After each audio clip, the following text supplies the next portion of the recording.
નમસ્કાર દર્શક મિત્રો, હું છું રૂપલ લુણીચિયા. સંપૂર્ણ ન્યૂઝમાં આપનું સ્વાગત છે.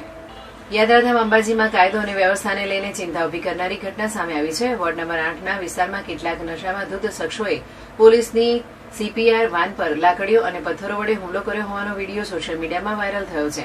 ઘટનાના અનુસંધાને પોલીસે કાર્યવાહી કરીને 3 પૈકી 2 આરોપીઓને ઝડપી લીધા છે, જ્યારે અનેક આરોપીની શોધખોળ ચાલુ છે. પ્રાપ્ત માહિતી મુજબ સ્થાનિક રહેવાસી બદારામ પંચાલ પોતાની પત્ની સાથે હોસ્પિટલથી પરત ફરી રહ્યા હતા, ત્યારે બાઇક પર આવેલા 3 શખ્સો સાથે અકસ્માત સર્જાયો હતો. ફરિયાદ મુજબ ત્યારબાદ શખ્સોએ તેમની સાથે ઉગ્ર વર્તન કરી પૈસાની માંગણી કરવાનો પ્રયાસ કર્યો હતો, જેના કારણે તેઓ નજીકના એક મકાનમાં આશરો લેવા મજબૂર બન્યા હતા. ઘટનાની જાણ થતાં પોલીસની સીપીઆર વાન સ્થળ પર પહોંચી હતી. આ દરમિયાન કેટલાક શખ્સોએ પોલીસ સીપીઆર વાન પર લાકડીઓ તથા પથ્થરો વડે હુમલો કર્યો હતો. ઘટનાનો વિડીયો સોશિયલ મીડિયામાં પ્રસારિત થતાં સમગ્ર વિસ્તારમાં ચકચાર મચી ગઈ હતી. ઘટના બાદ પોલીસે સર્ચ ઓપરેશન હાથ ધરી 2 આરોપીઓને અટકાયત કરી છે અને બાકીના આરોપીઓને ઝડપી પડવા તપાસ તેજ કરી છે. સમગ્ર મામલે કાયદેસરની કાર્યવાહી ચાલી રહી છે.